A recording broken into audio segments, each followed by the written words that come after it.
صلی علی محمد وآل محمد۔ اعوذ باللہ من الشیطان اللعین الرجیم۔ بسم اللہ الرحمن الرحیم۔ الحمد للہ رب العالمین، والصلاة والسلام علی اشرف الانبیاء والمرسلین، سیدنا و مولانا ابی القاسم محمد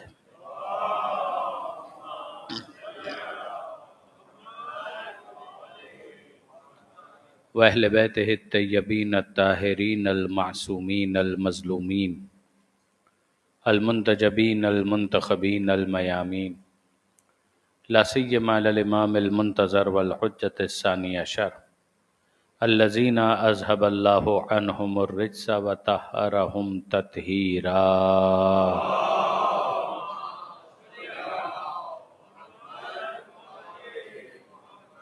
واللعنۃ الدائمۃ الباقیۃ علی اعدائہم اجمعین من یوم ظلمہم الی قیام یوم الدین۔ رب اشرح لی صدری ویسر لی امری واحلل عقدۃ من لسانی یفقہوا قولی واجعلنی خالصا لوجہک الکریم۔ یا اللہ صلوات علی محمد وآل محمد۔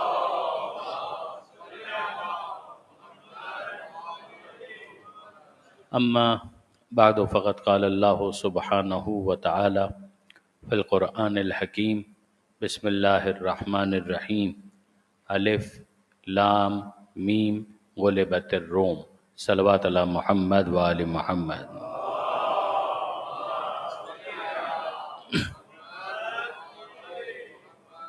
برادران عزیز و خاران محترم، بطور مجموعی آج ہماری یہ تیسری نشست ہے اور سورہ روم پر ہماری آج دوسری گفتگو ہے۔ کل جو ابتدائی باتیں آپ کے خدمت میں گزارش کی گئیں، اسی کی کنٹینیٹی میں آج کی باتوں کو آگے بڑھانا ہے، گزشتہ سے پیوستہ۔ میں نے یہ عرض کیا آپ کی خدمت میں کہ یہ سورہ روم 60 آیتوں پر مشتمل ہے، 60 ورسز۔ مکی سورہ ہے، یعنی پیغمبر اکرم پر ہجرت سے پہلے نازل ہونے والے سوروں میں اس کا شمار ہوتا ہے۔ یہ بات بارہا میں نے گزارش کی ہے مختلف مجالس میں، تفاسیر کے دروس میں، کہ کسی بھی سورے کے مکی اور مدنی ہونے کا معیار ہجرت ہے۔ جو ہجرت سے پہلے نازل ہوا وہ مکی ہے، جو ہجرت کے بعد نازل ہوا وہ مدنی ہے۔ مکی کا مکے میں نازل ہونا ضروری نہیں ہے، مدنی کا مدینے میں نازل ہونا ضروری نہیں ہے۔ ہجرت اسٹینڈرڈ ہے، ہجرت سے پہلے، ہجرت کے بعد۔ اور یہ بھی ذہن میں رکھیے گا کہ جب کبھی کسی سورے کو مکی کہا جاتا ہے تو اس کا یہ مطلب قطعاً نہیں ہے کہ اس کی تمام آیتیں مکی ہیں۔ عین ممکن ہے کہ اس کے اندر کچھ آیتیں مدنی ہوں، لیکن اس کا میجورٹی چنک یا میجورٹی پورشن یا میجورٹی پارٹ وہ چونکہ مکی ہے تو اس کو مکی کہا جائے گا، وہ اگر مدنی ہے تو اس کو مدنی کہا جائے گا۔ تو 60 آیتوں پر مشتمل یہ سورہ، اس کی زیادہ تر آیتیں مکی ہیں، جس کی وجہ سے اس کو مکی سورہ شمار کیا جاتا ہے۔ سورہ روم کہنے کی وجہ کل ان لینتھ ہم ڈسکس کر چکے، روم کے مغلوب ہونے کا ذکر، اور پھر اس کے بعد ایک پریڈکشن، ایک فورکاسٹ، ایک مستقبل کی خبر کہ یہ ریورس ہونے والا ہے، یعنی جو مغلوب ہیں وہ غالب آ جائیں گے، جو غالب ہیں وہ مغلوب ہو جائیں گے۔ فی ادنی الارض، قریب کی سرزمین میں، یہ بات ہو چکی کہ سیریا اور پیلسٹائن یہ وہ علاقے تھے جو روم کے کنٹرول میں تھے، مغلوب ہو گئے تو یہ علاقہ ایک آربٹ کی طرح سے نیوکلیس سے دور ہو گیا، جدا ہو گیا، اور ایران والے، پرشیا والے اس کے اوپر غالب آ گئے۔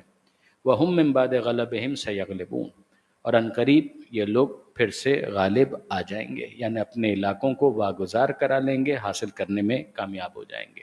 فی بضع سنین، چند سالوں کے اندر، 3 to 9، 3 to 10، یعنی بہت زیادہ لمبی مدت نہیں ہے، مگر چند سالوں کے اندر یہ معاملہ ریورس ہو جائے گا۔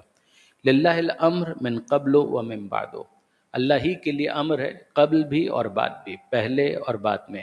خدا کے علم میں کسی کے بتانے سے کوئی اضافہ نہیں ہوتا، پروردگار عالم کو علم ہے، اس کا علم ذاتی ہے۔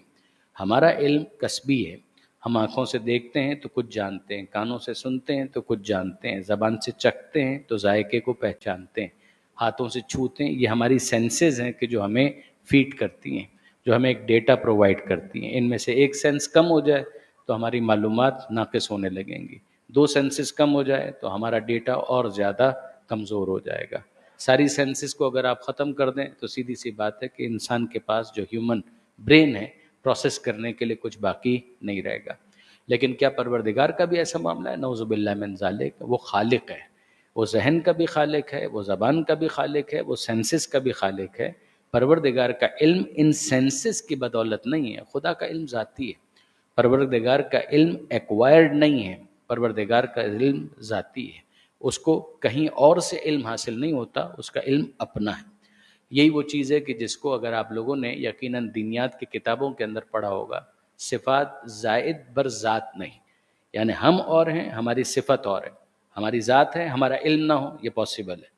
ہماری ذات ہے، اس کے اندر علم آ کر کچھ ایڈ کر دے، یہ پاسبل ہے. ہمارے پاس علم تھا، وہ علم چلا گیا، یہ پاسبل ہے. بھول گئے، نسیان ہو گیا، حافظہ کمزور ہو گیا.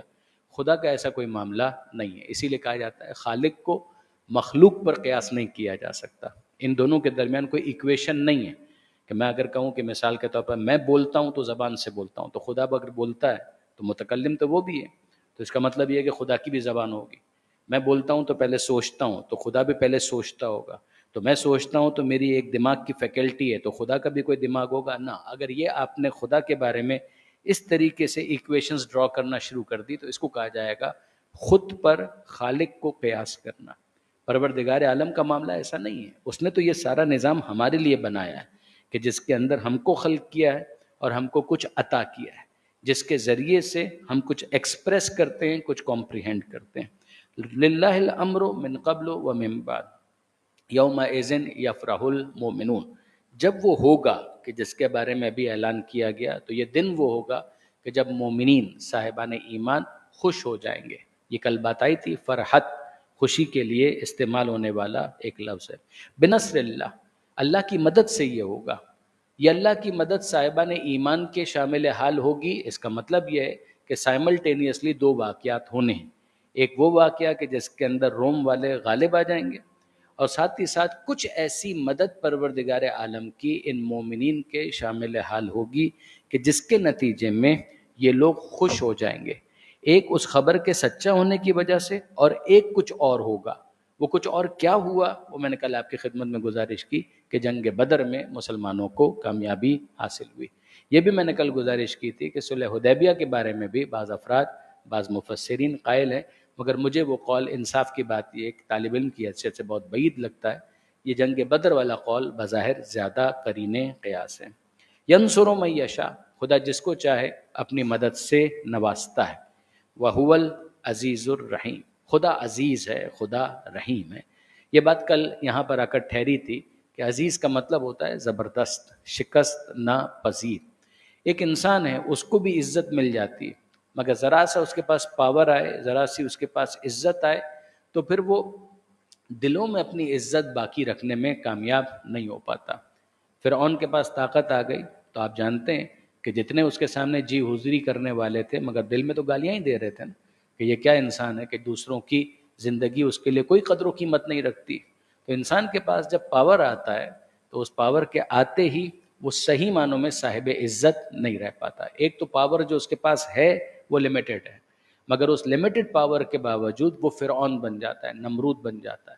ایک تو یہ ہے کہ اس کا پاور ڈکلائن ہونا ہے، اس حکومت نے ختم ہونا ہے، اس حکومت نے زوال کا شکار ہونا ہے. پروردگار وہ ہے کہ جس کے پاس اقتدار ایسا ہے کہ جس کو زوال کا کوئی اندیشہ نہیں.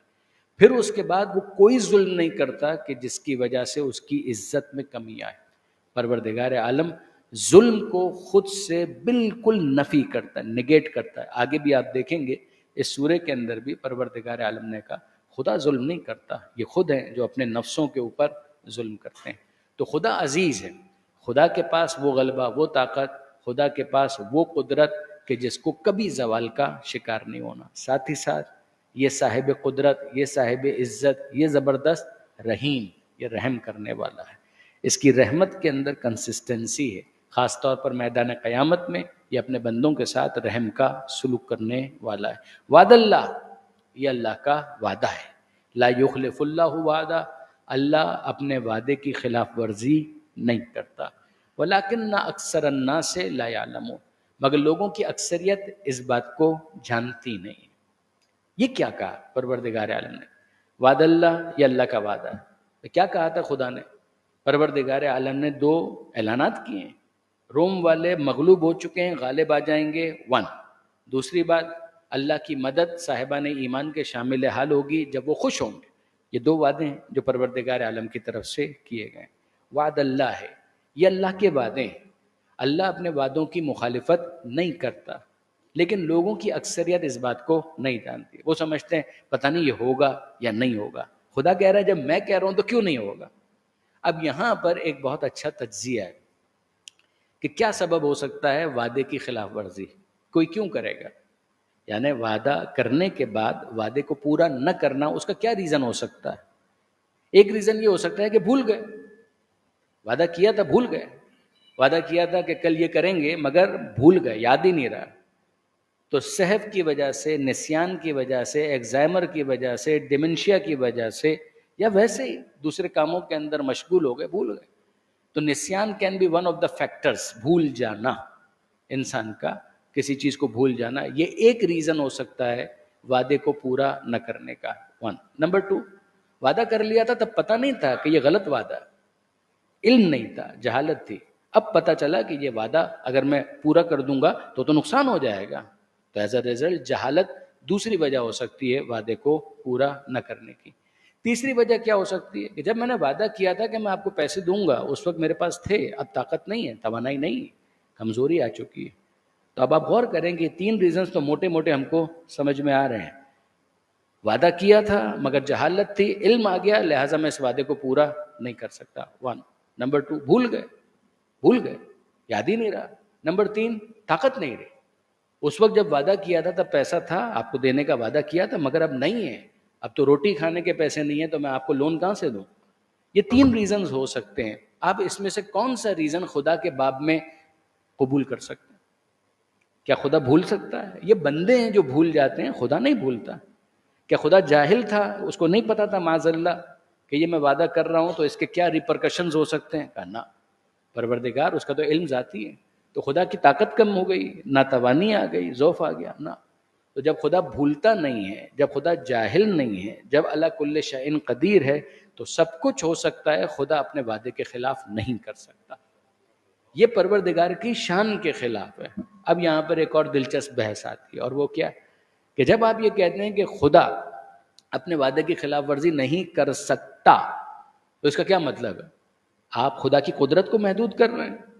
آپ یہ کہہ رہے ہیں کہ خدا محدود ہو گیا، یعنی خدا کی قدرت نہیں ہے کہ وہ اپنے وعدے کی خلاف ورزی کرے.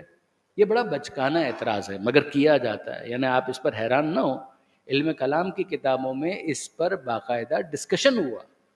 اس لیے کہ بہرحال چونکہ میں بالکل بھی ٹونٹ کرنے کے نہ موڈ میں ہوں، نہ ضرورت محسوس کرتا ہوں، ورنہ آپ دیکھیں گے ایسے ایسے نظریات تھیولوجی کے اندر ڈسکس ہوئے ہیں کہ افسوس ہوتا ہے. اور کبھی کبھی میں یہ کہا کرتا ہوں کہ مکتب اہل بیت سے دور ہونے کی یہ کم سے کم سزا ہے جو کسی مکتب کو ملنی چاہیے. کہ آپ جب آل محمد کے در سے دور ہوں گے تو ان چیزوں کے اندر، انہی بھول بھلائیوں کے اندر ٹمک ٹوئیاں مارتے ہوئے نظر آئیں گے. بہت سو نے کہا کہ یہ تو خدا کی قدرت کو محدود کر دیا. آپ نے کہا کہ اللہ اپنے وعدے کی خلاف ورزی نہیں کر سکتا. اس کا مطلب یہ ہے کہ خدا کی قدرت کم ہو گئی. بھائی اگر وہ علی کل شیء قدیر ہے تو پھر تو اگر وہ چاہے تو اپنا وعدہ پورا کرے، چاہے تو اپنا وعدہ پورا نہ کرے. آپ نے غور کیا؟ پھر اس کا اینڈ کہاں پر آتا ہے؟ بھائی آپ کیسے کہہ رہے ہیں کہ خدا کی اولاد نہیں ہو سکتی، خدا کی بیوی نہیں ہو سکتی معاذ اللہ؟ تو خدا ہر چیز کے اوپر قدرت رکھتا ہے. وَلَمْ يَلِدْ وَلَمْ يُولَدْ وَلَمْ يَكُنْ لَهُ كُفُوًا أَحَدٌ. چھ معنی دار ہے، نہ اس کا کوئی باپ ہے، نہ اس کی کوئی اولاد ہے، نہ اس کی کوئی بیوی ہے، نہ اس کا کوئی ہمسر ہے، نہ اس کا کوئی لائف پارٹنر ہے. کیا مطلب کہ نہیں ہو سکتا؟ کیوں نہیں ہو سکتا؟ کیوں نہیں ہو سکتا؟ خدا ہے، ہر چیز کے اوپر قدرت رکھتا ہے، تو کیا اپنے لیے ایک بیوی نہیں بنا سکتا؟ خدا ہے، ہر چیز کے اوپر قدرت رکھتا ہے، تو کیا اپنے لیے اولاد نہیں بنا سکتا؟ مخلوق پیدا کر سکتا ہے تو کیا اپنی اولاد پیدا نہیں کر سکتا؟ یہ وہ چیز ہے کہ جس کو قدرت کے ساتھ کنفیوز کیا جاتا ہے. یہاں پر اگر آپ غور کریں گے نا تو ہمارے علماء نے خود حضرت آیت اللہ علامہ سید علی نقی صاحب نے بہت ایلوکوینٹلی اس کو ایک جگہ پر ڈسکس کیا کہ اگر میں مثال کے طور پر آپ کے سامنے انیس کا ایک شعر لکھ دوں اور کہوں کہ یہ شعر انیس کا ہے، اور اس کے نیچے کوئی لنگڑا لولا شعر لکھ دوں اور کہوں یہ بھی انیس کا ہے، تو ہو سکتا ہے کہ جس کو شعر فہمی کا ذوق نہیں ہے وہ تو کچھ نہ کہے، مگر جو شعر کو سمجھتا ہے وہ کہے گا ناممکن، انیس یہ شعر کہہ ہی نہیں سکتے۔ یہ جملہ اس نے انیس کی تعریف میں کیا ہے، کہا ہے، یا انیس کی قدرت کو محدود کیا ہے؟ یہ کیا کیا ہے؟ اگر جب قطع کی مسافت شب آفتاب نے جلوہ کیا سحر کے رخے بے حجاب نے، اگر یہ شعر یہ انیس کا ہے، اور واقعاً انیس کا مارکۃ الآراء جو پورا ایک مرثیہ ہے، اس مرثیے کو آپ پڑھتے چلے جائیں، آپ انجوائے کریں گے۔ اس کے درمیان میں اگر فرض کیجئے میں ریحان اعظمی صاحب کا بڑا معتقد ہوں، بہت اچھے شاعر تھے، مگر ظاہر ہے کہ ریحان انیس کے برابر تو نہیں ہو سکتے، ریحان اعظمی کا بھی آپ شعر اگر لکھ دیں گے نیچے تو فوراً سمجھ میں آئے گا کہ نہیں، یہ انیس کا کلام نہیں۔ کوئی دوسرا دیکھ کر کہے کہ ہاں یہ انیس، یہ شعر انیس کا نہیں ہو سکتا۔ کیوں نہیں ہو سکتا؟ کہ انیس کا جو انداز ہے، انیس جس لیول کے اوپر لکھتے ہیں وہ ہم جانتے ہیں۔ کیا یہ جملہ کہہ کر کہ یہ انیس کا شعر نہیں ہو سکتا ہم انیس کی توہین کر رہے ہیں، یا انیس کا مرتبہ بتا رہے ہیں؟ کہ انیس کی شان کے خلاف ہے کہ یہ شعر اس کی طرف منسوب کیا جائے؟ یہی وہ چیز ہے کہ جس کو خدا کے باب میں سمجھایا جاتا ہے، کہ جب خدا کے بارے میں یہ کہا جاتا تھا ناممکن، یہ نہیں ہو سکتا کہ خدا کی زوجہ ہو، تو خدا کی قدرت کو محدود نہیں کیا جا رہا، خدا کی شان کو سمجھایا جا رہا۔ آپ اس کو پھیلاتے چلے جائیے، کیا خدا کھانا نہیں کھا سکتا؟ کھانا کھانا ترقی ہے یا تنزلی ہے؟ کھانا کھانے کا مطلب کیا ہے؟ ہم یہ کہیں خدا پانی نہیں پی سکتا، تو خدا پانی نہیں پی سکتا اس کا مطلب کیا ہے؟ پانی کب کوئی پیتا ہے؟ جب وہ اپنے اندر کمی کا احساس کرتا ہے کہ اگر میں تھرسٹی ہوں، میں پانی نہیں پیوں گا تو میں سروائیو نہیں کر پاؤں گا۔ آپ خدا کو پانی پلوانا چاہ رہے ہیں، آپ خدا کو کھانا کھلوانا چاہ رہے ہیں، آپ خدا کو شادی کروانا چاہ رہے ہیں، آپ خدا کی اولاد چاہ رہے ہیں۔ مطلب کیا ہے اس کا؟ یہ خدا کی شان کے خلاف ہے۔ خدا وہ کام کرے گا جو خدائی کام ہے، جو خدا کی شان کے مطابق ہے۔ بقول شیخ احمد دیدات کے ایک مرتبہ انہوں نے ایک ڈیبیٹ کے اندر بہت اچھا جملہ کہا تھا، God will do godly things.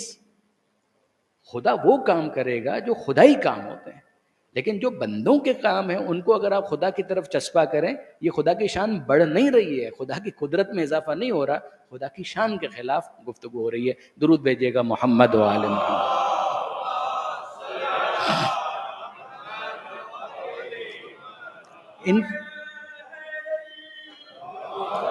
In fact اگر آپ غور کریں تو یہاں پر پروردگار عالم نے اس فینومینا کو سمجھایا۔ وعد اللہ، یہ اللہ کا وعدہ ہے، لا یخلف اللہ وعدہ، اللہ اپنے وعدے کی خلاف ورزی نہیں کرتا۔ ولیکن اکثر الناس لا یعلمون، مگر لوگوں کا معاملہ یہ ہے کہ ان کی اکثریت نہیں جانتی، ان کے پاس علم نہیں ہے۔ تو وہ کیا جانتے ہیں؟ یعنی ایک سوال یہ پیدا ہوتا ہے نا کہ لوگوں کی اکثریت نہیں جانتے، وہ کیا جانتے ہیں؟ کہ یعلمون ظاہرا من الحیات الدنیا، لوگوں کی اکثریت صرف اور صرف دنیا کے ظاہر کو جانتے ہیں اور اس کے علاوہ کچھ نہیں جاننا چاہتے۔ وَهُمْ عَنِ الْآخِرَةِ هُمْ غَافِلُونَ، اور یہ قیامت اور آخرت کے بارے میں یہی لوگ، تاکید کے ساتھ 2 مرتبہ ہم آیا، یہ اور یہی لوگ، ہم عن الآخرت ہم غافلون، یہ اور یہی لوگ وہ ہیں کہ جو آخرت کے بارے میں غافل ہیں۔ پھر تو سیدھی سی بات ہے نا کہ جب ایک انسان غافل ہو گیا تو who cares کہ وہاں پر بھی کوئی زندگی ہے، وہاں پر بھی کوئی دنیا ہے۔ یعنی آپ یوں سمجھ لیجئے کہ اگر آپ کو پتہ ہے کہ یہاں پر سانپ موجود ہے، پریشان مت ہوئیے گا، ہے نہیں ویسے یہاں پر، لیکن اگر آپ کو پتہ ہو کہ سانپ یہاں پر موجود ہے تو آپ کا ریئیکشن یہ تھوڑی ہوگا۔ لیکن اگر آپ کو معلوم نہیں ہے جبکہ سانپ یہاں پر موجود ہے تو ٹھیک ہے، آپ مزے سے بیٹھے ہوئے ہیں۔ تو یہ کب ہوتا ہے؟ کہ جب انسان غافل ہوتا ہے، یعنی اس کا پھر نوٹس نہیں لیا جاتا۔ اگر ایک انسان کسی چیز سے غافل ہو، ایک ہے توجہ، اٹینشن، بیویئر، توجہ کریں تو توجہ کریں، اٹینشن ڈرا کی جا رہی کہ یہاں کچھ ہے، لیکن اگر اٹینشن نہیں ہے تو پھر انسان اس کو اگنور کر دیتا ہے۔ تو اگر ایک انسان ہے وہ آخرت کو کنسیڈر ہی نہیں کر رہا تو ظاہر ہے کہ آخرت کے بارے میں پھر وہ اہتمام نہیں کرے گا۔ یہ وہ چیز ہے کہ جس کو یہاں پر پروردگار عالم نے سمجھایا۔ اب اگر آپ اس کو سیکوینس میں چلیں کہ بھئی تم نے تو ابھی دیکھا روم والے مغلوب ہو گئے، تو یہ اس وقت کی پوزیشن ہے ایز آف ناؤ، مگر آگے کیا ہونے والا ہے؟ اگلا جملہ آتا ہے ہو کیئرز، ابھی تو یہ ہوا نا، آگے کیا ہونے والا ہے؟ ہو کیئرز، کیا فرق پڑتا ہے؟ کہ نہیں، ہم تمہیں انفارم کر رہے ہیں۔ ہم یہ چاہتے ہیں کہ تم اتنے شارٹ سائٹڈ مت بنو کہ بس یہاں پر دیکھا ابھی، آگے کے بارے میں تمہاری کوئی توجہ نہ ہو. ایک انسان کو ویژنری ہونا چاہیے دنیا کے معاملے میں بھی، کہ وہ فقط آج کو نہ دیکھے، آج میں رہتے ہوئے کل کی تیاری کرے. جو ویژنری ہوتا ہے وہ 5 سال 10 سال 20 سال 25 سال 50 سال آگے دیکھتا ہے. وہ صرف آج کو نہیں دیکھتا، وہ یہاں تک سوچتا ہے کہ ٹھیک ہے ہم نہیں رہیں گے، ہمیں بھی معلوم ہے کہ ہم نہیں رہیں گے، ہماری زندگی ختم ہو جائے گی، مگر جو آنے والی جنریشنز ہیں، نسلیں ہیں، ان کے لیے ہم کیا ایسا آج کر سکتے ہیں کہ جس سے وہ بینیفٹ اٹھائیں. مجھے اچھی طریقے سے یاد ہے کہیں پر یہ تمثیل یا حکایت میں نے پڑھی تھی، بہت اچھی حکایت تھی. انہوں نے کہا کہ کسی نے اپنے بڑھاپے میں ایک درخت لگانے کا فیصلہ کیا. جب وہ درخت لگا رہا تھا تو ظاہر ہے کہ بیج ڈال رہا تھا اور بیج کو وہ پانی دے رہا تھا. تو جب یہ کر رہا تھا تو اس موقع پر کسی نے، اس کے کلیگ نے یا اس کے دوست نے اس سے یہ کہا، ارے صاحب آپ یہ درخت لگا رہے ہیں، کیوں لگا رہے ہیں؟ کہا اس کا سایہ ہوگا. کہا وہ سایہ آپ کو ملے گا؟ کہا یہ درخت ہوگا، درخت کا سایہ ہوگا، درخت کے سائے میں آپ بیٹھ سکیں گے؟ آپ تو خود اس وقت 90 سال کے 100 سال کے ہیں، قبر میں آپ پیر لٹکائے ہوئے ہیں، تو کبھی بھی ٹرمینل آرڈر آ جائے گا تو آپ نے تو چلے جانا ہے، تو آپ کیوں لگا رہے ہیں یہ درخت؟ اس درخت کا سایہ آپ کو ملے گا. تو انہوں نے بہت پیارا جملہ کہا کہ جس درخت کے سائے میں ہم بیٹھے تھے وہ بھی ہم نے نہیں لگایا تھا.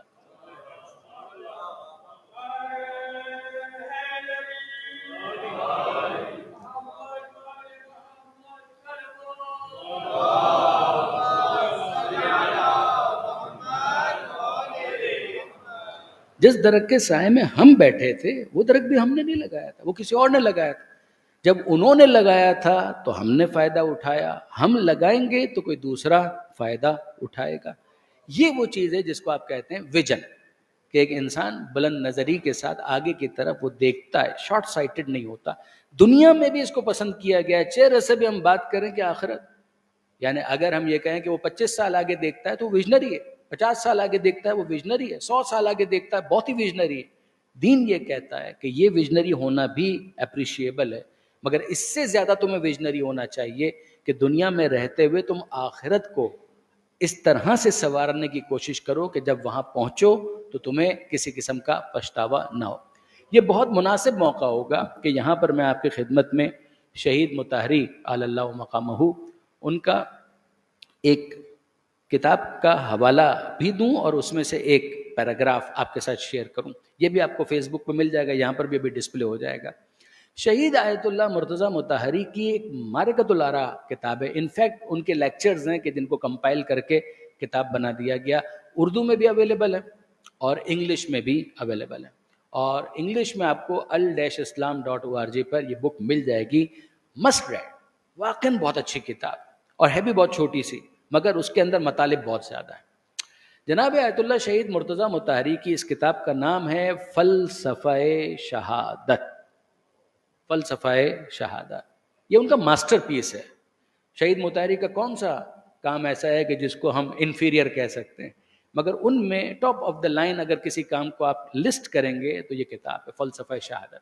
اس میں ایک جگہ پر، اس وقت ہم شہادت ڈسکس نہیں کر رہے، مگر اس میں ایک جگہ پر انہوں نے یہ کمپیئر کیا تھا ہمارا اس دنیا کے ساتھ تعلق، مین ود دس ورلڈ، ایک انسان کا اس دنیا کے ساتھ تعلق، کہ اس کے بارے میں 3 تھیوریز پائی جاتی ہیں. ذرا سا اس کے اوپر غور کیجیے گا. اس کے بارے میں 3 تھیوریز پائی جاتی ہیں، یعنی موٹی موٹی، اگر آپ مائنیوٹ اس میں چلے جائیں تو پھر تو بہت کچھ ہے، لیکن یہ کہ اگر آپ by and large broadly speaking بات کریں تو 3 بڑی تھیوریز پائی جاتی ہیں. پہلی تھیوری، ہمارا اس دنیا کے ساتھ کیا تعلق. آیت آپ کے سامنے، یعلمون ظاہرا من الحیات الدنیا وہم عن الآخرۃ ہم غافلون. یہ آیت ہم آپ کے ساتھ ڈسکس کر چکے. اب آئیے اس کے بارے میں پہلی تھیوری یا پہلا اسکول آف تھاٹ جو شہید مطہری نے ڈسکس کیا وہاں پر، وہ فرماتے ہیں کہ تھیوری یہ ہے، اسکول یہ ہے، آئیڈیا یہ ہے، فلسفی یہ ہے کہ ہمارا اس دنیا کے ساتھ وہی تعلق ہے جو طوطے کا پنجرے کے ساتھ ہوتا ہے. جو طوطے کا پنجرے کے ساتھ ہوتا ہے، برڈ وتھ کیج. ایک انسان ہے، اس کو زندان کے اندر، جیل کے اندر ڈال دیا گیا، تو جس طریقے سے وہ انسان جیل کے اندر ہوتا ہے، وہ طوطا پنجرے کے اندر ہوتا ہے، اسی طریقے سے ہم دنیا کے اندر ہیں. یہ ایک تھیوری ہے، فیسنیٹ کرتی ہے آپ کو اچھی لگتی ہے یہ تھیوری. ہو سکتا ہے کہ آپ کو اچھی لگ رہی ہو، اسلام اس کو ایگری نہیں کرتا. اسلام اس کو ایگری نہیں کرتا، اسلام اس کو بائی نہیں کرتا، یہ اسلام کی تھیوری نہیں ہے. رکیے گا، یعنی پریشان مت ہوئیے گا کہ یہ کیا بات ہوئی، کیا اسلام اس کو بائی نہیں کرتا؟ ایبسولوٹلی ناٹ، بالکل بائی نہیں کرتا. تھیوری یہ ہے کہ ایک انسان دنیا میں ہے کیسے، کہ جیسے ایک پرندہ، ایک طوطا پنجرے میں ہوتا ہے، ایک انسان جیل میں ہوتا ہے. میں آپ سے پوچھتا ہوں کہ واقعاً اگر ہمارا اس دنیا کے ساتھ یہی تعلق ہے تو کیا اس پرندے کے پنجرے سے اڑ جانے پر آپ اس پرندے کو کنڈیم کر سکتے ہیں؟ آپ اس کو برا کہہ سکتے ہیں کہ ایک ایسا پرندہ تھا اڑ گیا؟ ارے اس کی مرضی کے خلاف آپ نے اس کو پنجرے میں ڈال دیا تھا، اس کو موقع ملا اڑ گیا، اس کو موقع ملا اس نے دروازہ توڑا نکل گیا. آپ مجھے بتائیے کہ اس پرندے کی اس اڑان پر، اس فلائٹ پر ہاؤ کین یو کنڈیم ہم؟ آپ اس کو کیسے کنڈیم کر سکتے ہیں؟ آپ اس کو کیسے مذمت کی نظر سے دیکھ سکتے ہیں؟ آپ اس کو کیسے برا کہہ سکتے ہیں؟ اس تھیوری کا نتیجہ یہ ہے کہ سوئسائڈ بالکل اچھا عمل ہے. خودکشی ایک بہت اچھا عمل ہے. جیسے کہ خودکشی کرنے والا کیا کر رہا ہے، جس طریقے سے اس پرندے کو پنجرے سے اڑنے کا موقع مل رہا ہے، خودکشی کرنے والا اتنا دلیر ہے، اتنا بریو ہے، اتنا بہادر ہے کہ اس کو موقع ملا، اس کو سمجھ میں آیا جان چھڑاؤ. What is going to happen at the end of the day؟ آخر میں میری زندگی کیا ہوگی؟ ختم ہی تو ہوگی. تو اتنا پریشان ہونے کے بعد، اتنا زحمتیں برداشت کرنے کے بعد بیڈ ریڈن بھی ہو جاؤں، بیمار بھی ہو جاؤں، یہ بھی ہو جاؤں، وہ بھی ہو جاؤں، کیا اس سے زیادہ بہتر نہیں ہے کہ اگر میرے پاس ایک اچھا سا ایگزٹ موجود ہے تو ٹھیک ہے، زہر کھاؤ، نکلو، گولی مارو، خود کو نکلو. کیا آپ بلیو کریں گے کہ ایز اے فلسفی یہ آج بھی کانسیپٹ ایگزسٹ کرتا ہے؟ ایسی سوسائٹیز ہیں کہ جہاں پر سوسائڈ کرنے کو سیلیبریٹ کیا جاتا ہے. یہ مانا جاتا ہے کہ جناب یہ بہت زیادہ بہادر آدمی ہے کہ اس نے سوسائڈ کر لیا، اس نے خودکشی کر لی. کیا اسلام اس کو بائی کرتا ہے؟ اسلام اس کو قطعاً بائی نہیں کرتا. اسلام کہتا ہے رانگ. کس نے آپ کو کہا کہ آپ کا دنیا کے ساتھ یہ تعلق ہے؟ لائٹر نوٹ پر ایک بات کروں جو مجھے بہت پسند ہے، جملہ حضرت علامہ سید علی نقی صاحب کا. انہوں نے خودکشی کے اوپر ایک مرتبہ تبصرہ کیا تھا. وہ فرماتے ہیں خودکشی کیا ہے؟ میدان حیات سے فرار. خودکشی کیا ہے؟ کہ میدان حیات سے فرار. کہ میدان حیات ہے، زندگی کا میدان ہے. خودکشی کرنے والا اس سے فرار اختیار کرتا ہے تو فرار وہ کرے جو فرار کا ماننے والا ہے. حیدر کرار کا ماننے والا کا بھی فرار اختیار.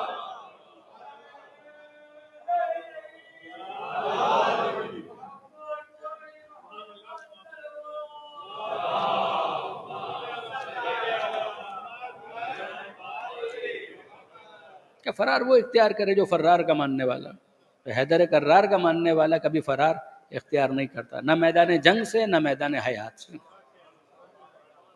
تو یہ تھیوری چاہے آپ کو کتنی ہی فیسینیٹ کرے، بات تو بڑی زبردست کی ہے کہ جس طریقے سے ایک انسان ہے وہ کنویں کے اندر گر گیا اگینسٹ ہز ول، وہ گر گیا، اس کو موقع ملے گا وہ نکلے گا اس سے باہر. اس طوطے کو پنجرے کے اندر ڈال دیا، اس کو موقع ملے گا وہ وہاں سے اسکیپ کرے گا. بالکل اسی طریقے سے اگر ایک انسان ہے، اگر دنیا اس کے لیے زندان ہے، اگر دنیا اس کے لیے پریزن ہے تو اس کو موقع ملے تو اس کو نکل جانا چاہیے. نو، اسلام کہتا ہے رانگ. اسلام کیا کہتا ہے اس کو بھی چھوڑیے. دوسری فلسفی، سیکنڈ، شہید مطہری نے اس کی نسبت دی ہے حکیم جالینوس کی طرف، گیلن، گریک فلسفر، اور کوٹ کیا ہے انہوں نے مولانا روم کو، مولوی مانوی. کیا عجیب بات ہے کہ سورہ روم میں مولانا روم کا تذکرہ آ رہا ہے. تو مولانا روم کی آپ جانتے ہیں مثنوی بہت شورۂ آفاق ہے، جو ان کی مثنوی ہے بہت شورۂ آفاق ہے. اس کو مسلسل کوٹ کیا جاتا ہے، لیکچرز ہوتے ہیں اس کے اوپر، دروس ہوتے ہیں، اور اس کے اندر واقعاً بہت ساری ایسی چیزیں ہیں جو مانوی اعتبار سے بڑی قدر و قیمت کی حامل ہے. تو مولانا روم نے حکیم جالینوس کو کوٹ کیا، اور مولانا روم کو شہید مطہری نے اپنی اس کتاب کے اندر کوٹ کیا. اور وہ کیا؟ حکیم جالینوس نے بالکل 180 ڈگری کے اوپر ایک دوسری بات. وہ پہلی فلسفی اس کے مطابق زندگی کچھ نہیں ہے، یہ دوسری فلسفی اس کے مطابق زندگی سب کچھ ہے. دنیا اور دنیا کی زندگی یہ سب کچھ. ایز اے ریزلٹ اگر آپ دیکھیں he preferred life even if it meant living in the belly of a mule with only the head. وہ کہتے ہیں میں زندہ رہنا چاہتا ہوں ٹو دا ایکسٹینٹ کہ اگر مجھے زندگی اس طریقے سے ملے کہ میرا پورا وجود ایک میول، ایک خچر کے اندر ہو، ایک جانور کے اندر میں چلا جاؤں، لیکن صرف میرا سر باہر ہو اور مجھے سانس لینے کا موقع ملے، تو اگر اس طریقے سے بھی مجھے زندہ رہنے کا موقع ملے تو میں زندہ رہنا چاہتا ہوں، میں مرنا نہیں چاہتا۔ آپ دیکھ رہے ہیں یہ بالکل 180 ڈگری پر دوسری فلسفی۔ وہ پہلا نظریہ زندگی کچھ نہیں ہے، جس طرح سے طوطے کو آپ نے پنجرے میں ڈال دیا اس طرح سے ہم کو دنیا میں ڈال دیا، مینز زندگی کچھ نہیں، دنیا کی زندگی مینز نتھنگ۔ یہ دوسرا کانسیپٹ، اس کا مطلب یہ ہے کہ موت فنا کا نام، جس کے نتیجے میں اگر ایک انسان مر گیا تو جب تک تھا اس کا وجود تھا، چلا گیا تو وجود نہیں ہے، ختم۔ تو وہ کہتے ہیں کہ انسٹنکٹ یہ بتاتی ہے، ہیومن انسٹنکٹ، ہیومن نیچر، کہ میں باقی رہنا چاہتا ہوں، میں ختم نہیں ہونا چاہتا۔ جب میں باقی رہنا چاہتا ہوں تو پھر میں کیا کروں کہ کسی طریقے سے بھی مجھے بقا ملے۔ اگر بقا اس طرح سے ملتی ہے کہ یعنی انتہائی پینفل کہ میرا پورا وجود خچر کے اندر ہے، صرف میرا سر باہر اور مجھے سانس لینے کا موقع مل رہا ہے، even in that particular state I would like to leave, میں مرنا نہیں چاہتا۔ یعنی کبھی کبھی ہوتا ہے اس طرح کی کیفیت کہ دعا کی جاتی ہے پروردگار اس کی مشکل کو آسان کر دے، وہ کہتے ہیں نہ نہ نہ نہ، اول تو میں خدا کو ہی نہیں مانتا، نمبر 2 اگر ایسا کچھ ہے بھی تو بھی میرے لیے یہ دعا مت مانگو، میں زندہ رہنا چاہتا ہوں اور میری بقا اس کے اندر ہے، لہٰذا میں اس طرح سے بھی باقی رہنا چاہتا ہوں۔ یہ بالکل 180 ڈگری کے اوپر دو نظریات ہیں۔ اب آئیے تیسری چیز، اسلام کیا کہتا ہے؟ اسلام کہتا ہے وہ بھی غلط، یہ بھی غلط۔ اسلام کہتا ہے کہ نہ ہم اس تھیوری کو بائی کرتے ہیں، نہ ہم اس تھیوری کو اون کرتے ہیں، یہ دونوں غلط۔ نہ زندگی اس کا نام ہے، نہ زندگی اس کا نام ہے، نہ دنیا اس کا نام ہے، نہ دنیا اس کا نام ہے۔ کہ پھر ہمارا دنیا کے ساتھ کیا تعلق ہے؟ اسلام کی نظر میں ایک انسان کا دنیا کے ساتھ وہی تعلق ہے جو طالب علم کا اسکول کے ساتھ ہوتا ہے، کسان کا کھیت کے ساتھ ہوتا ہے۔ جو ایک کسان کا کھیت کے ساتھ، فارمر کا فیلڈ کے ساتھ، اسٹوڈنٹ کا اسکول کے ساتھ کا جو اس کا اس کے ساتھ تعلق ہوتا ہے، وہی ایک انسان کا دنیا کے ساتھ تعلق ہے۔ کیا مطلب؟ کہ جب ایک طالب علم اسکول جا رہا ہوتا ہے تو ظاہر ہے کہ وہ اپنوں سے دور ہوتا ہے، وہ دوری اس کو کھلتی ہے، اس کو اچھی نہیں لگتی، مگر وہ وہاں پر جاتا ہے۔ وہ کیوں جاتا ہے؟ وہ یہ جدائی کیوں برداشت کر رہا ہے؟ کچھ بننے کے لیے۔ وہ بننے کے بعد کیا اسکول ہی میں رہے گا؟ اگر وہ اسکول ہی میں رہے گا تو اس کا مطلب یہ ہے کہ اپنے مقصد کو اس نے فراموش کر دیا۔ اس کو اسکول میں رہنے کے لیے نہیں بھیجا تھا، کچھ بننے کے لیے بھیجا تھا۔ اس کو اسکول میں رہنے کے لیے نہیں بھیجا تھا، کچھ بننے کے لیے بھیجا تھا۔ جب اسکول میں اس کی پڑھائی مکمل ہو گئی اور اس کو سرٹیفکیٹ دیا جا رہا ہے اور کہا جا رہا ہے کہ آپ بہت اچھے اسٹوڈنٹ ثابت ہوئے، آج آپ پاس ہو گئے، یہ سرٹیفکیٹ لیجئے، یہ انعام لیجئے اور جائیے، تو وہ کہتا ہے نہیں مجھے اسکول اتنا اچھا لگتا ہے، میں جانا ہی نہیں چاہتا۔ اگر وہ اسکول میں رکنا چاہے تو جتنے ٹیچرز ہیں ان سے کیا کہیں گے؟ ارے بیٹا تم یہاں کے لیے نہیں تھے، تم یہاں پر تھے، یہاں کے لیے نہیں تھے، یہاں پر تم کچھ بننے کے لیے آئے تھے، تم بن چکے، اب جاؤ اس جگہ پر کہ جہاں کے لیے تم یہاں کچھ بنے ہو۔ خوش خوش جاؤ، خوش خوش جاؤ، روتے ہوئے مت جاؤ، خوش خوش جاؤ۔ آسان نہیں ہے۔ پہلے وہ اسکول آ رہا تھا تو اپنوں کی جدائی پر آنسو بہا رہا تھا کہ میری ماں مجھے کیوں یہاں پر بھیج رہی۔ اب یہ اسکول اسے اتنا اچھا لگنے لگا ہے کہ جب واپس جانے کا وقت آیا تو واپس نہیں جانا چاہتا۔ لیکن کامیاب وہ ہے کہ جو پہلے اور آخر کو ملا کر کہے انا للہ و انا الیہ راجعون۔ آپ نے غور فرمایا کہ یہی معاملہ، اسی مثال پیغمبر اکرم نے جو باقاعدہ جو لفظ استعمال کیا وہ کیا ہے؟ الدنیا مزرعۃ الآخرہ، کہ دنیا آخرت کی کھیتی ہے۔ یہ جو شہید مطہری نے اس کو ڈرائیو کیا ہے، یہ وہاں سے ڈرائیو کیا ہے کہ پیغمبر اکرم نے ارشاد فرمایا کہ دنیا آخرت کی کھیتی ہے۔ کیا مطلب؟ ہمارا تعلق دنیا کے ساتھ ویسا ہے کہ جیسا کسان کا کھیت کے ساتھ۔ کسان کھیت میں جاتا ہے، جب وہ کھیت میں جاتا ہے تو پہلے مرحلے میں جو کچھ وہ کر رہا ہوتا ہے، بظاہر اگر آپ دیکھیں تو سب خراب کر دیا۔ غور کیجئے گا اس مثال کے اوپر، یا لمونا ظاہرا من الحیات الدنیا، تم فقط ظاہر کو دیکھتے ہو، اس کے پیچھے بہت کچھ ہے وہ تم کو نظر نہیں آتا۔ اگر ایک انسان شہری زندگی میں کبھی اس نے کھیت نہیں دیکھا، یعنی آنیسٹلی اسپیکنگ مجھے خود یہ چیزیں زیادہ اس وقت سمجھ میں آئیں کہ جب مجلسوں کی وجہ سے مجھے سفر کرنا پڑا۔ تو کراچی شہر کے اندر کھیت ہم نے کہاں دیکھا؟ شہر کراچی کے اندر کھیت شہر کراچی کے اندر ٹریفک دیکھا, سڑکیں دیکھی ٹوٹی پھوٹی, مگر بہرحال یہ سب کچھ دیکھا. لیکن بلڈنگیں دیکھیں, کھیت کدھر دیکھا؟ ہوتے ہوں گے ملیر ولیر میں کہیں پر, ہم نے نہیں دیکھا. تو ہم نے یہ کھیت ویت کب دیکھے؟ جب مجلسوں کے لیے انٹیریئر کی طرف گئے, پنجاب کی طرف گئے, اچھا کھیت اس کو کہتے ہیں, اسکردو گئے تو وہاں پر بھی کچھ فصلیں وغیرہ دیکھی. اگر ایک شہر کا رہنے والا ہے, اس کو پتہ ہی نہیں ہے آٹا کیسے بنتا ہے, آٹا کیسے بنتا ہے, کیسے بنتا ہے, بازار میں آتا ہے, لے لیتے ہیں ہم لوگ, وہاں جا کر پیسہ دیتے ہیں, خریدتے ہیں, لے آتے ہیں 1 کلو 2 کلو 3 کلو. چاول کیسے بنتا ہے, کیسے بنتا ہے, آپ کو کیا پتا, جاؤ جا کر خرید کر لے آؤ. بنتا کیسے ہے؟ وہ کھیت میں بنتا ہے. کھیت میں کیا؟ اب وہ شہری بابو پہنچا کھیت میں, تو دیکھتے ہیں یہ گاؤں دیہات کے گنوار کیا کرتے ہیں, جاہل, تو چلے ان کے ساتھ, اور یہاں پہ جا کر دیکھا, اچھا کیا کرتے ہو؟ کہا گندم اگاتے. کہا کیسے اگاتے؟ وہ اپنا پھاوڑا کدالیں لے کر آ گئے اور زمین کو کھودنا شروع کر دیا. کہا عجیب بیوقوف, مجھے پہلے ہی معلوم تھا ان سے کچھ حاصل وصول ہونے والا نہیں ہے, جاہل لوگ ہیں. اچھی خاصی زمین تھی, پھاڑ دیا, کھود دیا, خراب کر دیا. میں کہہ رہا ہوں گندم کیسے اگتی ہے یہ بتاؤ. یہ سیدھی سادھی صاف زمین تھی, اس کو بھی انہوں نے کھود کے خراب کر دیا. میں نے کہا ٹھیک ہے اور دیکھتے ہیں کہ یہ کیا کرتے ہیں. تو اس کے اوپر انہوں نے پانی ڈال دیا, میں کہا دیکھو کیچڑ بنا دیا. آپ غور کیجئے گا کہ اگر ایک انسان کو بیک گراؤنڈ نہیں معلوم ہے تو ایز اٹ اپیئر سپرفیشلی اس کے کامنٹس کیا ہوں گے؟ یہی ہوں گے. پہلے زمین کھود کے خراب کر دی, پھر اس کے بعد پانی ڈال کر اس کو کیچڑ بنا دیا, پھر اس کے بعد اس نے اس کے اندر بیج بکھرا دیے. یہ دیکھو صاف ستھرے بیج تھے, ان کو بھی گندا کر دیا. ہمارے یہاں تو کوئی مٹی کے اندر ہاتھ چلے جائیں تو ہم دھو لیتے ہیں, انہوں نے صاف ستھرے بیج تھے ان کو زمین کے اندر ڈال کے اسی کیچڑ کے اندر خراب کر دیا. کہ اس پر کچھ کمی رہ گئی تھی تو اس کے اوپر اس نے کچھ اور کالا کالا ڈال کے, وہ بھائی کالا کالا وہ کھاد ہے, فرٹیلائزر ہے, وہ کیا پتہ نہیں کالا کالا کیا لا کر ڈال دیا. یا لمونا ظاہرم من الحیات الدنیا. یہ لوگ صرف اور صرف دنیا کی ظاہری زندگی کو دیکھتے ہیں, ان کو نہیں معلوم کہ اس کے بیک گراؤنڈ کے اندر کیا چل رہا ہے. جس طرح سے اس شہری بابو کو اس کسان کا نہ زمین کا کھودنا سمجھ میں آتا ہے, نہ پانی ڈالنا سمجھ میں آتا ہے, نہ بیج ڈالنا سمجھ میں آتا ہے, نہ فرٹیلائزر ایڈ کرنا سمجھ میں آتا ہے.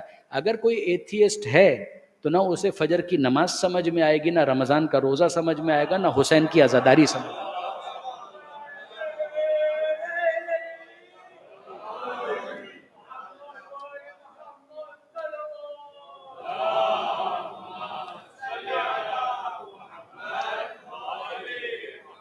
اس کو ان میں سے کچھ سمجھ میں نہیں آنے والا. وہ کیوں سمجھے گا؟ جس طرح سے وہ شہری وہ کہتا ہے زمین خراب کر دی, کیچڑ بنا دیا, صاف ستھرے بیج اس کے. لیکن یہ ساری چیزیں وہ کسان کیوں کر رہا ہے؟ ایک اچھے دن کی امید میں, ایک اچھے دن کی امید میں. اسے معلوم ہے کہ آج جو میں محنت کر رہا ہوں یہ رزلٹ آج نہیں آئے گا, کل نہیں آئے گا. I will have to wait. مجھے پیشنٹلی انتظار کرنا پڑے گا. وہ وقت آئے گا کہ جب زمین کا سخت جگر اسے چیر کر وہ کونپل باہر آئے گی, اور جب وہ کونپل نظر آئے گی تو اس کے ساتھ ہی کسان کا امید کا سارا سامان اپنے جوبن پر ہوگا, اپنے عروج پر ہوگا. وہ تمام تر چیزیں, اس کے چہرے کی جو مسکراہٹ ہے وہ دیدنی ہوگی. وہ اس وقت خوش ہوگا کہ ہاں جو میرے مالک نے عالم تکوین میں مجھ سے وعدہ کیا تھا کہ اگر کوئی زمین کو اپنے ہل سے جوتتا ہے اور ایک اچھے دن کی امید میں کاشت کرتا ہے تو زمین سے وہ کونپل برآمد ہوگی, وہ لہلہاتی ہوئی فصل, وہ سبزہ برآمد ہوگا, وہ درخت نظر آئے گا. وہ مجھے نظر آنے لگا. آپ نے غور فرمایا؟ اگر اسے اس وعدے پر اطمینان نہ ہو تو نہ وہ انتظار کر سکتا ہے, نہ وہ محنت کر سکتا ہے. یہی تو خدا نے کہا تھا کہ وہ دن وہ ہوگا بنصر اللہ ہے کہ اللہ کی مدد کے نتیجے میں یفرح المومنون, کہ مومنین خوشیاں منائیں گے. اگر اس دن پر ایمان نہ ہو تو کون سی خوشی اور کون سی مدد. لیکن اگر اس پر ایمان ہو تو انتظار کے ساتھ محنت آج کرو, نتیجہ کچھ عرصے کے بعد تمہیں حاصل ہوگا. یہ نتیجہ اسی کو حاصل ہوگا کہ جو اعتبار کے ساتھ انتظار کرنے والا ہے. اگر 10 سال بعد کا وعدہ ہے تو 10 سال انتظار کرو, اور اگر اختتام دنیا کا وعدہ ہے تو مہدی کا اختتام دنیا تک انتظار کرو.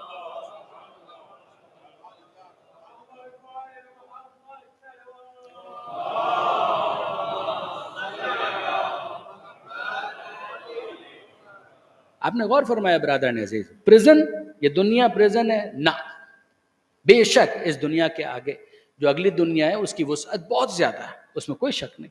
اس اعتبار سے اگر بعض روایات کے اندر آپ اس کو پریزن کہہ لیں تو وہ ایک کانٹیکسچول انٹرپریٹیشن ہے. لیکن بائی اینڈ لارج اگر آپ کہیں کہ نہیں بس اور بس یہ دنیا زندان کی طرح سے، جس طرح سے طوطے کو پنجرے میں ڈال دیا گیا، نہ، اسلام اس کو بائی نہیں کرتا. اسلام کہتا ہے غلط. اگر کوئی کہے دنیا ہی سب کچھ ہے، اسلام کہتا ہے غلط، یہ بھی غلط وہ بھی غلط. جس طرح سے اسکول طالب علم کے لیے ہوتا ہے اور جس طریقے سے کھیت کسان کے لیے ہوتا ہے، بالکل اسی طریقے سے تمہارے لیے دنیا ہے. تیسری تعبیر خود مولا کائنات امیر المومنین علی ابن ابی طالب علیہ السلام، اسی تیسرے کانسیپٹ کو سمجھانے کے لیے مولا فرماتے ہیں متجر اولیاء اللہ، یہ دنیا متجر ہے. متجر کا مطلب ہوتا ہے مارکیٹ. کسی کو مولا نے دنیا کی مذمت کرتے ہوئے دیکھا. نہج البلاغہ کے اندر یہ معرکۃ الآراء. میں 20-25 سال سے نہج البلاغہ کا ایک ادنا طالب علم، اور 20-25 سال پہلے میں اس امیر المومنین کے اس بیان کی طرف متوجہ ہوا تھا، اور یقین کیجئے آج بھی جب بھی میں اس حصے کو پڑھتا ہوں یعنی میری روح خوش ہو جاتی کہ امیر المومنین نے کیا بات لکھی، کیا بات بیان کی. مولا کسی کو جب دنیا کی مذمت کرتے ہوئے دیکھتے ہیں تو یہ ارشاد ایھا الزام الدنیا، اے دنیا کی مذمت کرنے والے، تجھے حق ہے کہ تو دنیا کی مذمت کرے یا دنیا کو حق ہے کہ وہ تیری مذمت کرے؟ تو دنیا کی مذمت کر رہا ہے، تجھے حق ہے کہ تو دنیا کی مذمت کرے یا دنیا کو حق ہے کہ وہ تیری مذمت کرے؟ دنیا نے تجھے کب دھوکہ دیا؟ تو اگر یہ کہے کہ دنیا نے دھوکہ دیا، دنیا نے تجھے کب دھوکہ دیا؟ اگر دنیا دھوکہ دے، دھوکے کا مطلب کیا ہوتا ہے کہ اگر ایک گڑھا ہو اور اس کے اوپر خس و خاشاک ڈال دیا جائے جس سے یہ امپریشن ملے کہ یہاں پر گڑھا نہیں ہے، اور کوئی شخص وہاں سے گزرے اور گر جائے تو کہ یار مجھے کسی نے دھوکہ دیا. بات صحیح ہے، بالکل صحیح بات ہے کہ واقعی دھوکہ دیا. گڑھا تھا، چھپا دیا، امپریشن یہ تھا کہ یہاں پر گڑھا موجود نہیں ہے تو گر گیا. ایز اے ریزلٹ اس کو حق ہے کہ وہ یہ کہے کہ کسی نے میرے ساتھ فراڈ کیا ہے، کسی نے مجھے ڈیسیو کیا ہے، میرے ساتھ چیٹ کیا ہے، مجھے گڑھے میں ٹریپ کیا ہے. بات صحیح ہے.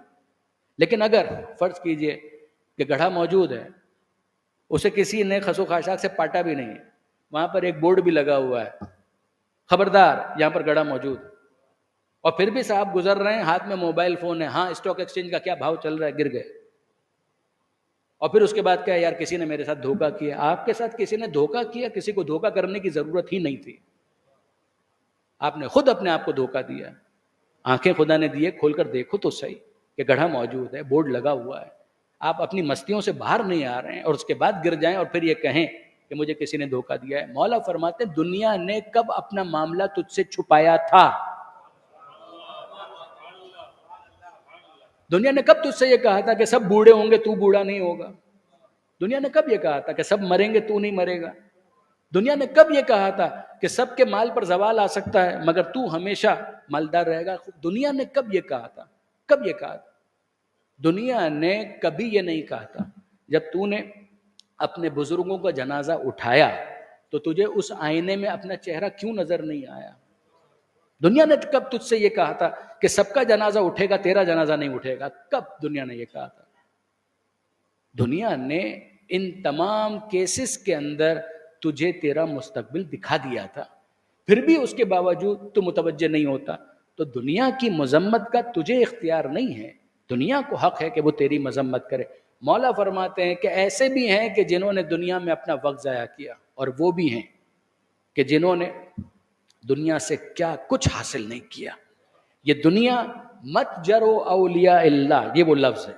یہ دنیا اولیاء خدا، جو خدا کے ولی بندے ہیں، ان کے لیے مارکیٹ کی طرح تجارت گاہ ہے کہ جس طرح دکان میں جا کر تاجر منافع کماتا ہے، ولی خدا اس دنیا کی مارکیٹ کے اندر آخرت کا منافع حاصل کرتا ہے.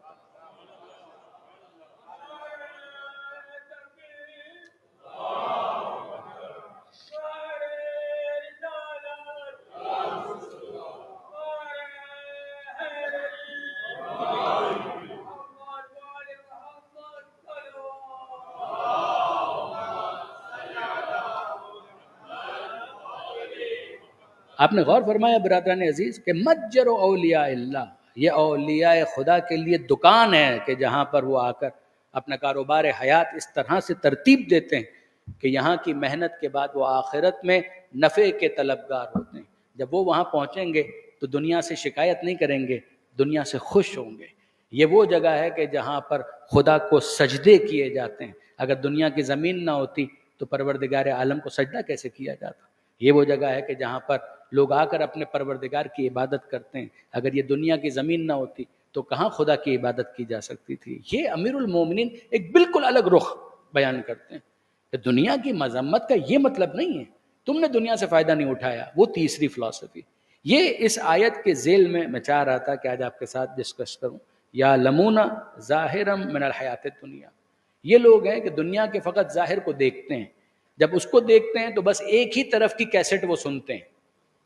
اب یہ ہمارے جو بچے اور جوان ہیں اب شاید کیسٹ کے لفظ سے بھی واقف نہ ہو، مگر جو پہلے ٹیپ ریکارڈر کے اندر کیسٹ چلتی تھی تو ایک طرف کی کیسٹ ہوتی تھی، پھر دوسری سائڈ بھی ہوتی تھی.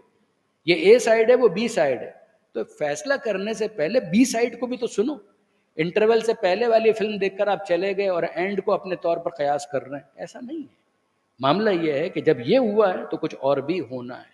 اس دنیا کے بعد ایک آخرت کا معاملہ ہے. دنیا کے اندر بھی آج جو ہے کل اس سے مختلف ہوگا، مگر پوری دنیا کے مقابلے میں آخرت کا اس کو اگر مائنس کر دو تو یہ دنیا کبھی سمجھ میں نہیں آ سکتی. یہ اس سورے کے اندر اس کی مین تھیم ہے. اگر آپ سٹارٹ سے دیکھیں، روم والے مغلوب ہو گئے، آج کل کیا ہوگا؟ تبدیلی. دنیا کے اندر اس وقت یہ ہو رہا ہے، آگے کیا ہوگا؟ تبدیل ہوگا معاملہ. پوری دنیا جب ختم ہو جائے گی تو آخرت کا وہ سائڈ بھی ہے، اس کو بھی چلنا ہے. اس کے بعد وہ پوری سٹوری کمپلیٹ ہوگی. اس کے بغیر ایک باب کو پڑھ کر، ایک فصل کو پڑھ کر، ایک چیپٹر کو پڑھ کے پورا ناول سمجھ میں نہیں آئے گا. یہ ناممکن ہے. کربلا کو کربلا سمجھنے کے لیے صرف عاشور کا دن سمجھنا کافی نہیں ہے، 35 برس کی سجاد کی محنت کو بھی سمجھنا ضروری ہے. زینب کبریٰ کے خطبوں کو بھی سمجھنا ضروری. آگے وہ آیت آنے والی ہے کل یا پرسوں کہ جو جناب زینب سلام اللہ علیہ نے پہلی آیت جو اپنے خطبے کے اندر تلاوت کی تھی یزید کے دربار میں، وہ وہی ہے کہ جو انشاءاللہ کل یا پرسوں ہم لوگ ڈسکس کریں گے. مگر آج واپس ایک مرتبہ میں سید سجاد کی بارگاہ میں آپ سب کو لے جانا چاہوں گا. کل جہاں پر بات رکی تھی مصائب کی منزل پر، وہیں سے بات کو کنیکٹ کرتے ہوئے بس 2 جملے مصائب کے اور بات مکمل. وہ کہتا ہے کہ مولا کب تک آنسو بہائیں گے؟ یعقوب کا حوالہ. کہ پہلا واقعہ تھا آپ کی تو میراث ہے. کہ یہ بھی میراث تھی کہ ہمارے گھر کی خواتین کو بے مخنہ و چادر کے بازاروں اور درباروں میں لے جایا جائے. وہ کچھ نہیں کہہ پایا، وہ کچھ نہیں کہہ پایا. کہ مولا مگر اسی طرح سے گھر میں بیٹھیں گے تو آپ کا دل نہیں لگے گا، جائیے کچھ باہر ایک چکر لگا لیجیے. کہ کہاں جاؤں؟ کہ بازار کی طرف چلے جائیے. جیسے ہی بازار کا لفظ سنا سید سجاد اور زیادہ گریا کرنے. کہ مولا اب میں نے ایسا کیا کہہ دیا؟ کہ نہیں تیرا قصور نہیں، مگر تجھے کیا معلوم کہ تو نے بازار کا اور میری نظروں کے سامنے شام کا بازار آ گیا. اور اب اگر سید سجاد اس کی بات پر عمل کرتے ہوئے اس کا دل رکھنے کے لیے بازار کی طرف چلے بھی جائیں تو اب کیفیت کیا ہے؟ بازار میں اطلاع ہے فرزند رسول آ رہے ہیں، قصاب کو متوجہ کیا جا رہا ہے، بچر شاپ جو چلا رہے ہیں ان کو متوجہ کیا. سجاد آ رہے ہیں، ارے ہاں سجاد آ رہے ہیں. کٹا ہوا جانور ہے، اس کے اوپر پردہ ڈال دیا. کہ کیوں پردہ ڈال دیا؟ کہ اگر سجاد نے کسی جانور کو اس طرح سے دیکھ لیا تو ایک سوال کریں گے جس کا جواب دینا بہت مشکل ہے. اور واقعاً یہی ہوا کہ کٹا ہوا جانور ہے، وہ نظر آیا. سید سجاد نے ایک سوال کر لیا، اے قصاب یہ بتا پانی پلا کر ذبح کیا تھا؟ پانی پلا کر ذبح کیا تھا یا پیاسا ذبح کیا؟ وہ ہاتھوں کو جوڑ کر کہتا ہے فرزند رسول آپ کے جد کی شریعت کو ماننے والا، کیا ممکن بھی ہے کہ جانور کو پیاسا ذبح کر دیا جائے؟ تو سید سجاد اسے دعائیں دیتے ہیں، رخ کرتے ہیں کربلا کی طرف اور کہتے ہیں السلام علیکہ یا ابا عبداللہ، اے میرے مظلوم بابا میرا سلام قبول کیجئے. یہاں مدینے میں جانور بھی پیاسے ذبح نہیں کیے جاتے، مگر ہائے کربلا 3 دن کا بھوکا پیاسا میرا بابا تھا کہ جس کو ذبح کر دیا گیا. انا للہ و انا الیہ راجعون. الا لعنۃ اللہ علی الظالمین وسیعلم الذین ظلموا ای منقلب ینقلبون. دعا سے پہلے بس ایک اعلان ہے، یہ دونوں کتابیں اویلیبل ہیں، اگر آپ لوگ لینا چاہیں تو ضرور لے سکتے ہیں. یہ ہمارا پی ایچ ڈی کا تھیسس ہے، بہت سے مومنین پوچھا کرتے تھے تو یہ بھی اویلیبل ہے. اور یہ روزے سے متعلق ایک کتاب ہے جو فتاویٰ پر مشتمل ہے، مگر بہت آسان انداز میں، جو ہم نے اپنی کتابوں کے اندر ایک ٹرینڈ رکھا تھا ریڈر فرینڈلی، اسی انداز کی یہ کتاب ہے. اگر آپ لوگ لینا چاہیں تو 12 اویلیبل ہے. بار الہ تجھے واسطہ محمد و آل محمد کا اس قلیل توسل کو اپنی بارگاہ میں قبول فرما. مالک جن کے ایصال ثواب کے لیے مجلس منعقد کی گئی اس کا ثواب انہیں ایصال فرما. پریشان حال مومنین کی پریشانیوں کو دور فرما، بیماروں کو شفا عطا فرما، بے روزگاروں کو رزق حلال عطا فرما، زمانے کے امام کے ظہور میں تعجیل فرما، ہمیں ان کے اعوان و انصار میں شمار فرما۔ مرحوم شیخ محسن علی نجفی، مرحوم عبدالحسین بھانجی، حسین علی عبدالحسین، حسینہ بائی بنت باقر، کرجت والا خاندان کے مرحومین، پٹیل خاندان کے مرحومین، مکانی خاندان کے مرحومین، انور علی کاظم علی سپاری والا اور ان کے خاندان کے مرحومین، مرضیہ بائی راجپار، عبداللہ کے خاندان کے مرحومین، محسن محمد علی کارا اور ان کے خاندان کے مرحومین، احمد عبداللہ ایڈن والا اور ان کے خاندان کے مرحومین، برکت علی نیانی، فدا حسین محمد علی آڑت، نور علی فدا حسین آڑت، زبیدہ قاسم علی رحمانی، مریم شفیق حسین عدن والا، حاجی سلطان علی چاولہ اور ان کے خاندان کے مرحومین، سید گلزار احمد زیدی، سیدہ شہربانو زیدی، بہادر علی اسماعیل سمانی، فضل علی ابن اکبر علی اور ان کے خاندان کے مرحومین، اکبر فاضل علی دھیرانی، زینب بائی دھیرانی، نسیمہ سلیمان ہیرجی، نوشاد حسین علی بیمانی، فاطمہ جمعہ لاڈک، قاسم علی محمد علی دینا، حیدر علی ماؤجی، امیر علی دینا، مرحوم محمد علی، تمام ارواح مومنین و مومنات شہدائے ملت۔ فاتحہ۔ بسم اللہ الرحمن الرحیم، الحمدللہ رب العالمین، الرحمن الرحیم، مالک یوم الدین، ایاک نعبد و ایاک نستعین، اهدنا الصراط المستقیم صراط الذین انعمت علیہم غیر المغضوب علیہم ولا الضالین۔ بسم اللہ الرحمن الرحیم، قل هو اللہ احد اللہ الصمد لم یلد ولم یولد ولم یکن له کفوا احد۔ بسم اللہ الرحمن الرحیم، قل هو اللہ احد اللہ الصمد لم یلد ولم یولد ولم یکن له کفوا احد۔ بسم اللہ الرحمن الرحیم، قل هو اللہ احد اللہ الصمد لم یلد ولم یولد ولم یکن له کفوا احد۔ اللہم اغفر للمؤمنین والمؤمنات والمسلمین والمسلمات الاحیاء منهم والاموات، تابع بیننا وبینہم بالخیرات، انکا مجیب الدعوات، انکا علی کل شیء قدیر، برحمتک یا ارحم الراحمین۔